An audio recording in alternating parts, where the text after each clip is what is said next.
La predestinación y la providencia de Dios por Juan Calvino, capítulo 5, artículo 3. Artículo 3, esto es calumnia 3. Los pecados que se cometen no solo con el permiso de Dios, sino aún por su voluntad. Es frivolidad establecer diferencia entre el permiso y la voluntad de Dios en cuanto al pecado se refiere. Aquellos que intentan hacer esa diferencia meramente intentan ganarse a Dios por la lisonja. Observaciones y aseveraciones del calumniador. Tocante a la diferencia entre la voluntad y el permiso de Dios, los argumentos de tus oponentes son estos. Calvino, dicen, se proclama profeta de Dios, pero nosotros decimos que Calvino es un profeta del diablo. Uno de estos acertos tiene que ser falso. La verdad no puede estar en ambos bandos. Si Calvino es profeta de Dios, nosotros mentimos, pero si Calvino es profeta del diablo, entonces miente, pues afirma que es profeta de Dios. Pero supongamos, por voluntad de Dios, que ambas posturas fueran ciertas, es decir, si Dios quiere que Calvino diga que es profeta de Dios, mientras que nosotros decimos que Calvino es profeta del diablo, se sigue que la contradicción es una voluntad, cosa que es imposible. Si Dios quiere lo que es falso, no quiere lo que es cierto. Otra vez, si Dios quiere lo que es cierto, no quiere lo que es falso. De lo cual se infiere que si Dios quiere que un bando hable la verdad, tiene que ser contrario a su voluntad que el otro bando mienta. Pero uno de los bandos miente, sin lugar a dudas. Por lo tanto, un bando miente por el permiso, no por la voluntad de Dios. Así que la próxima consecuencia que existe diferencia aún en Dios mismo, pues su permiso discrepa de su voluntad. Aducen tus adversarios además muchos ejemplos conspicuos de mucha o de dicha discrepancia entre la voluntad de Dios y su permiso, especialmente del capítulo 20 de Ezequiel, donde Dios, después de reprender a su pueblo plena y severamente por no obedecer sus mandamientos, concluye con estas palabras: andad cada uno tras sus ídolos y servidles, si es que a mí no me obedecéis. Ezequiel 20:39. Como si Dios dijera: les permito servir vuestra concupiscencia, si es que no han de obedecer mis preceptos. Y esto, por cierto, parece ser exactamente lo mismo que había dicho antes en el mismo capítulo, porque desecharon mis estatutos, por eso yo también les di estatutos que no eran buenos. Versículos 24 y 25. Podemos estar seguros de que Dios en realidad no dio a los israelitas estatutos que no eran en sí mismos buenos, pues todos los estatutos de Dios son buenos, pero porque desecharon los preceptos buenos de Dios, Él los abandonó, y así, abandonados de Dios, cayeron en estatutos nefastos, tal como el hijo pródigo abandonado por su padre, o mejor dicho, abandonando a su padre, cayó en la molicie y en todo género de males. Así Pablo también enseña que, a causa de que los hombres no amaron la verdad, Dios les envió un poder engañoso para que creyeran la mentira. Análogo parece ser aquel pasaje de Amós: id a Betel y prevaricad, pues que así lo queréis. Amós 4:5. De igual modo sucede en los días presentes, como en tu caso con tus discípulos. Así como los hombres no querían obedecer a Dios, que dice que aborrece el pecado, así también Dios ha permitido que existan espíritus engañosos como el tuyo, que enseñan que el pecado es voluntad de Dios, a fin de que aquellos que no obedezcan la verdad sean abandonados para obedecer la mentira. Tus antagonistas se acogen al pasaje de Zacarías 1:15, en que Dios dice que estaba airado contra las naciones que están reposadas, porque cuando él estaba enojado un poco con los israelitas agravaron el mal, es decir, que afligieron a los israelitas más gravemente de lo que la ira del Señor contra ellos requería o podía perdurar. Esto, por lo tanto, se hizo por permiso, no por voluntad de Dios. También presentan un ejemplo similar del profeta Obed, que censura al pueblo de Israel por oprimir al pueblo de Judá más fatigosamente de lo que la ira del Señor exigía. Segundo libro de Crónicas 28, 6 al 15. Citan además el ejemplo del hijo pródigo, pues si dices que se entregó a una vida disoluta por la voluntad de su padre, sería la cosa más absurda posible. El hijo, por lo tanto, habría actuado así por el permiso del padre. De igual manera, tus contrarios afirman que los malvados son hijos pródigos de Dios y que pecan no por voluntad de Dios, sino por su permiso. También hacen referencia a aquellas palabras de Cristo: ¿queréis acaso iros también vosotros? Ciertamente que Jesús no quería que se marcharan, pero se lo permitió. Finalmente argumentan a partir de la naturaleza del sentido común, el cual dicta que debe haber una diferencia entre querer y permitir, y afirman que fue conforme al sentido común que Cristo enseñó cosas divinas, y que si prescindes del sentido común de sus enseñanzas, todas sus parábolas caerían a tierra de inmediato, pues es por el sentido común que esas parábolas han de juzgarse y entenderse. Respuesta de Juan Calvino al artículo 3. Este tercer artículo demuestra cómo el que precede con cuánta avidez y hasta qué punto te cebas de la calumnia. Si deseas morder con tanta ferocidad mi doctrina, ¿por qué al menos no citas mis palabras rectamente? En la magna causa que ahora tenemos enfrente, afirmo que hacer diferencia entre el permiso y la voluntad de Dios es en realidad frívolo, pero interpones un argumento ingenioso y astuto según te lo figuras, aunque es un sofisma hueco. Si todo se hace por la voluntad de Dios, Él quiere, según aseveras, aquello que es contrario en naturaleza y en principio, lo que se demuestra, según mantienes, diciendo que yo realmente soy un profeta del diablo, mientras que yo afirmo que soy un verdadero siervo de Dios. Esta apariencia de contradicción tiene el efecto de ofuscar y cegar tus ojos, pero Dios mismo, que bien sabe cómo es que quiere la misma cosa en un sentido que es contrario a su voluntad en otro sentido, no presta atención a tu embotado entendimiento y estupidez. Siempre que Dios llamaba a los verdaderos profetas, era su voluntad que lidiaran celosamente y con ahínco en la declaración de la doctrina de la ley. En secreto se levantaron ante esto falsos profetas que lucharon por subvertir la doctrina. Por consiguiente, el conflicto entre los verdaderos profetas y los falsos resultaba inevitable, pero Dios no por eso contendía consigo mismo ni se contradecía, aunque era voluntad suya que tanto los verdaderos profetas como los falsos aparecieran. Pretendes abrumarme con lo que la paciencia de Dios, Él, sin embargo, declara que ningún falso profeta aparece si él así no lo ordena, ya sea para probar la fe de su pueblo o para cegar a los incrédulos.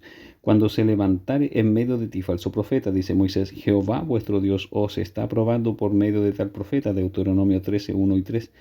Pero ahora tú, con un comentario perverso y absurdo, transfieres a otro lo que Moisés escribe expresamente a Dios. Así que o niegas de inmediato que Dios escudriña los corazones de su pueblo, o admites lo que es verdad evidente e indudable, que los falsos profetas son instrumentos de Dios por medio de quienes pone a prueba, como por piedra de toque, aquello de lo cual él mismo reconoce que es el autor. Ezequiel lo expresa más clara y señaladamente: cuando el profeta fuere engañado y hablare palabra, yo Jehová engañé al tal profeta, y extenderé mi mano contra él y lo destruiré de en medio de mi pueblo Israel. Ezequiel 14:9. Tú preferirías que nosotros quedáramos satisfechos con solo el permiso de Dios, pero Dios por medio de su profeta asevera que su voluntad y su mano son la causa motriz en todo este asunto. Considera ahora, pues, quién es más digno de crédito. Dios, que por su espíritu, la única fuente de la verdad, así habla de sí mismo, o tú paloteando de sus misterios ocultos e inescrutables a partir de los inanes conocimientos de tu carnal cerebro. Pues qué, cuando Dios convoca a Satanás para su propósito como el instrumento de su venganza y abiertamente le ordena ir y engañar a los profetas de Acab, ¿acaso esta orden positiva no difiere en nada de un mero permiso? La voz de Dios no encierra ambigüedad de ninguna clase. ¿Quién, dice Dios, irá a engañar a Acab? Dios no da órdenes imprecisas a Satanás. Ve y sé espíritu de mentira en la boca de todos sus profetas. Primer libro de Reyes 22:22. Quisiera que me dijeras si el hacer una cosa es lo mismo que permitir que se haga. Cuando David abusó en secreto de la mujer de otro, Dios declaró que haría que todas las mujeres de David fueran arrastradas afuera para ser ejemplo del mismo vergonzoso pecado abiertamente a la vista del sol. Dios no dijo voy a permitir que se haga, sino yo haré esto. Pero tú, en tu portentosa defensa de Dios, según crees, le ayudarías con tu falaz auxilio colocando al frente tu imaginario permiso. Con cuánta diferencia piensa y actuó David mientras resolvía en la mente el temible juicio de Dios. Exclamó: enmudecí porque tú lo hiciste. De igual modo, Job bendice a Dios y confiesa que los ladrones lo saquearon, no por permiso solamente, sino por voluntad y acto de Dios, pues llanamente afirma que fue Jehová quien dio y Jehová quien quitó a aquello que él mismo había dado. Si por autoridad tuya dar y recibir han de entenderse igual que querer y permitir, la riqueza no sería merced que Dios concede, sino que nos caería en las manos al azar por el permiso de Dios. Pero si tú y tu sórdida cuadrilla continuaran vociferando contra Dios hasta el día del juicio, de todos modos, Él, a su debido tiempo, habrá de justificarse y vindicarse plenamente. En cuanto a nosotros, adoraremos con toda reverencia los misterios que hasta aquí superan nuestra comprensión, hasta que el esplendor del pleno conocimiento fulgure sobre nosotros en aquel día en que veremos cara a cara a aquel que ahora vemos por espejo oscuramente. Entonces, dice Agustín, lo veremos en la más brillante luz, extendiendo lo que los piadosos ahora mantienen por fe, cuán segura, cierta, inmutable y eficaz es la voluntad de Dios, cuántas cosas puede hacer que aún no es voluntad suya que se hagan, pero no quiere nada que no pueda hacer. Sin embargo, con referencia al presente artículo, te contestaré por boca del mismo Pío escritor. Estas son, dice, las poderosas obras del Señor, exquisitamente perfectas conforme a toda inclinación de su voluntad, y tan perfectas en exquisita sabiduría que cuando tanto la naturaleza angélica como la humana pecaron, es decir, que hicieron no lo que Dios quería, sino lo que cada naturaleza quiso en cada criatura, por una voluntad similar, sucedió que lo que Dios como creador no quiso, lo hizo de acuerdo con su voluntad. De esta manera usó como el Dios de bondad perfecta aún el mal para condenación de los que había predestinado justamente para castigo y para salvación de los que había predestinado por su misericordia para la gracia. Por lo que tocaba a estas naturalezas transgresoras mismas, hicieron lo que Dios no quería. Pero con respecto a la omnipotencia de Dios, no podían, aparte de ella ni sin su concernencia, haber hecho lo que hicieron. Por el mismo acto de efectuar lo que era contrario a la voluntad de Dios, la cumplieron. Por consiguiente, estas obras poderosas de Dios, exquisitamente perfectas, hechas según toda inclinación de su voluntad, son tales que de una manera maravillosa e inefable aquello que se hace contra su voluntad no se hace sin su voluntad, pues hacerlo no sería posible en absoluto, a menos que Él lo permitiera. Aún así no lo permite de mala gana, sino de buena. Tampoco permitiría, siendo el Dios de bondad, que algo se hiciera perversamente, a menos que, como el Dios omnipotente, pudiera del mal que se hiciera producir bien. Los testimonios que aduces de la Escritura no tienen nada más que ver con el presente asunto, y causa que el aceite tiene que ver con el vino para producir una mezcla o para diluir el uno con el otro. Dios, hablando a los judíos por el profeta Ezequiel y dirigiéndose a ellos como desobedientes, dice: andad cada uno tras sus ídolos y servidles. Esta voz, sin reserva lo digo, no es la de Dios ordenando o exhortando, sino Dios repudiando una impía mezcla de adoración, una adoración con la que los judíos habían profanado su santuario. ¿Qué otra cosa se puede concluir de este pasaje sino que Dios en ocasiones permite lo que desaprueba y condena? Como si no fuera evidente a todos que Dios unas veces manda y otras permite, usando la misma forma de expresión. Dios dice en la ley: 6 días trabajarás. He ahí un permiso, santificando cada séptimo día para sí mismo. Deja los otros 6 para los hombres. De una manera un tanto diferente también permitió en tiempos pasados el divorcio a los judíos, cosa que sin embargo de ningún modo sancionaba en el presente caso que registra el profeta Ezequiel. A los de doble ánimo y a los pérfidos los abandonó a los ídolos, porque no tolera que su nombre sea mancillado. Pero ¿cómo es que has olvidado que todo esto se hace por la providencia secreta de Dios, por la cual Él ordena y encamina para cumplir sus propósitos todas las movidas y tumultos del mundo según su voluntad? Además, al corromper vana e ignorantemente como tú lo haces, aquel otro pasaje, Ezequiel 20, 24, 25, evidencias como una persona impura y profana como tú hace caso omiso de todo lo sagrado. Las palabras de Dios son: ¿por qué desecharon mis estatutos? Les di estatutos que no eran buenos. Superficial es tu comentario de que cuando Dios los abandonó cayeron en la idolatría, pero es indudable que lo que Dios dice es que los entregó a los caldeos para ser esclavos, y que los caldeos, que eran idólatras, los oprimían con sus leyes tiránicas.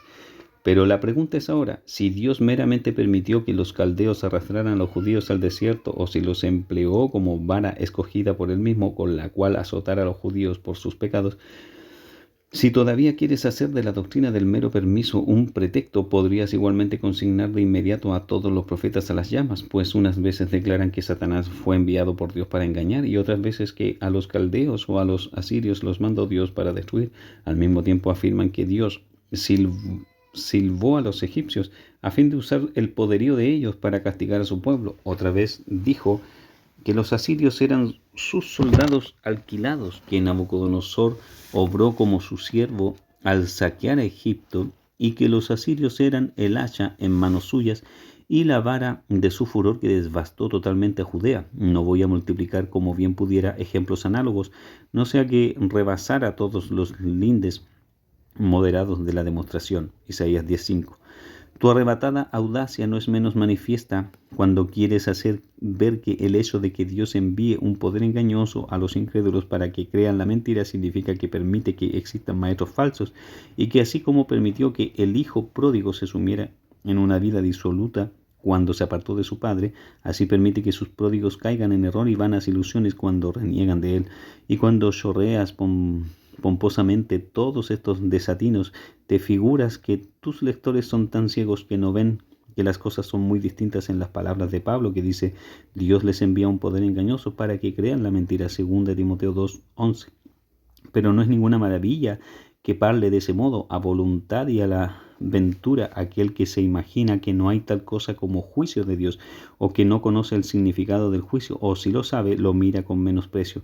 Nadie que no esté demente diría que un juez no tiene parte en el juicio de los malvados, o que se apartaría con desidia y dejar a otros cumplir con el deber que propiamente solo a él le pertenece. Sin embargo, con tus ladridos intentas asustarme o provocarme diciendo que por el permiso de Dios existen espíritus de error y de engaño que enseñan que el pecado es voluntad de Dios. Pero si este mismo reproche se lo lanzaron a la cara al apóstol mismo, ¿por qué he de contristarme o quejarme por compartir este reproche con él? Alegas un pasaje del profeta Ezequiel que presenta a las naciones castigando al pueblo de Dios con mayor aspereza de lo que su ira requería. ¿Eres de veras tan gran papanatas que no crees que Dios podía protegerlos lo suficiente para evitar que sus enemigos afligieran excesivamente a su pueblo y hacer que el castigo fuera menos severo si le hubiera placido o si hubiera querido? Tu respuesta es que las palabras del profeta insinúan este exceso de castigo. Tienes que haberte empapado 2 o 3 veces en estupidez si no percibes que Dios pone a prueba la paciencia de su pueblo de una manera maravillosa, con muy duras pruebas, unas veces de una manera, otras de manera distinta, ni que al mismo tiempo y con frecuencia la insolencia de sus enemigos lo ofende al verlos demasiado gozosos por sus victorias e insultando y tratando atrozmente a los vencidos. Aún más, tus fatuos comentarios y razonamientos caen a tierra de su propio paso, pues militan directamente unos contra otros y se destruyen mutuamente. La verdad y el hecho tienen que ser o que Dios ordenó efectivamente a esas naciones profanas castigar a su pueblo levemente o meramente se lo permitió. Si contestas que les ordenó hacerlo, llego entonces a la conclusión de que, aunque estos enemigos cercanos afligían sin causa a los miserables desterrados que entre ellos habitaban, aún así no hubieran incurrido en culpa si no hubieran traspasado los límites debidos en su trato cruel de los derrotados y cautivos. ¿Quién podría imputarles iniquidad por hacer lo que Dios les mandó? Pero te afanas todo el tiempo en establecer una diferencia entre el permiso y la orden de Dios, haciendo ver que, aunque Dios mandó a los enemigos de su pueblo a infligirles castigo, fue solo por su permiso que cargaron la mano al ejecutar el castigo. Siguiendo el mismo razonamiento, los israelitas también merecieron censura, pues afligieron a sus hermanos de Judá más allá de lo que la ira de Dios contra ellos, según tus razones, requería. Pero la demencia te ciega hasta el punto de hacerte decir que hubieran sido exentos de culpa si se hubieran moderado en el maltrato de sus hermanos. Tengo que llevarte una y otra vez a este punto, que los israelitas pecaron no solo porque usaron de severidad exagerada contra sus hermanos por el permiso de Dios como te lo imaginas, sino porque también tomaron armas contra ellos, así y todo, y sin embargo no vacilas en afirmar que no hubo pecado en que emprendieran guerra contra sus hermanos porque Dios estaba airado con el pueblo de Judá y él mismo armó a los israelitas para ejecutar su venganza de ellos por sus órdenes, mientras que yo mantengo que los israelitas pecaron de dos maneras. Primero, porque no tenían ni intención ni deseo de cumplir la voluntad de Dios, aunque eran en realidad los instrumentos de su venganza. Y en segundo lugar, porque su fiereza misma demuestra que estaban destituidos de todo sentido de equidad. No solo eso, sino que ya al principio descubres tu descarada ignorancia al pretender que los hombres, en cuanto a ellos mismos se refiere, yerran y caen por el permiso de Dios. Una representación de esta sagrada materia es impía y profana. Es hacer que Dios dé permiso a los hombres para practicar el mal en referencia a sus propias acciones consideradas en sí mismas, siendo la verdad y la realidad que Dios estrictamente prohíbe y solemnemente veda al efectuar cualquier cosa que se oponga a sus mandamientos.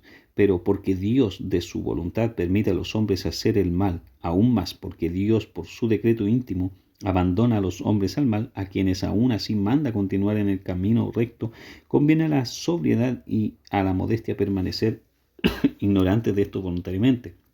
Escudriñar con insolencia este profundo secreto como tú lo haces es temeridad, osadía y locura.